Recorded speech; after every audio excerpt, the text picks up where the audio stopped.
Uh, Good morning, everyone. Thank you for being here today. I will start talking about the breaking the mold. It's about understanding stereotype and hidden biases.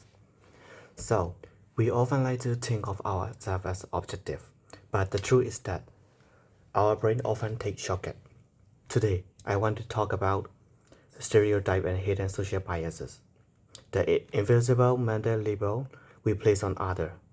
Based on our coursework, I have selected 4 primary types of stereotypes to examine. For each, I will define what it is, provide a real-world example, and discuss its impact on both society and cross-cultural communication. So let's begin with one of the most common forms. It's about gender. First, we have the gender stereotypes. These are fixed, oversimplifying ideas about the role and behavior expected of men and also women.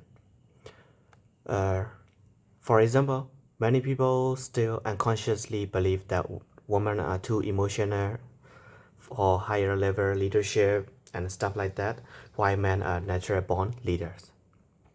The impact. The impact is that this creates massive inequality, leading to unfair promotion cycle and the persistent gender pay gap. For international in business, it builds walls that prevent teams from respecting each other's expertise. For the second, I will talk about race and ethnicity stereotypes. This occurs when we apply unfair labels to an entire group instead of seeing the person in front of us. A classic example is hiring bias. Studies have shown that resumes with ethnic sounding names receive fewer callbacks than those with Western sounding names, even when the qualifications are exactly the same. This breeds systematic discrimination and social division. On a global stage, it creates a foundation of distrust that made multicultural cooperation nearly impossible. For the third, it is about the age stereotypes. This is when we judge people based solely on their date of birth. You can see this in daily life. Like, for example, young people are often dismissed as inexperienced or lazy, while older people or older worker, they're assumed to be like touch, illiterate, or resistant to change. This leads to ageism and social exclusion. In social cultural setting, where different society have different level of dif- difference for elder, these stereotypes often cause deep misunderstanding between generations. And for the final, it's about the disability stereotype. This happens when we focus so much on a person's disability that we completely ignore their actual abilities. A common mistake is, for one example, that let's assume someone with a disability need consistent help or they cannot walk independently.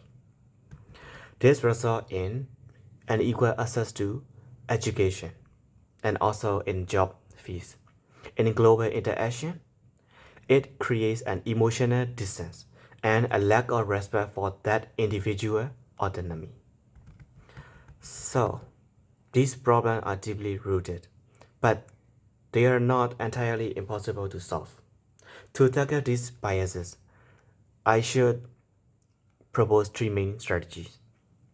First, self-awareness. We must recognize our own blind spots. Awareness is the first step toward change. And for the second is evidence-based judgment. We should judge people based on their actual performance and character, not the group label or our brain want to assign them, and instead of just solely on appearance. For the third is empathy and openness. We must actively practice respect for cultural differences and maintain an open mind in every interaction. So, for the conclusion, to be summarized, stereotypes create unfair barrier that hold all us backward. However, through self-awareness and a commitment to inclusivity, we can dismantle this harmful label.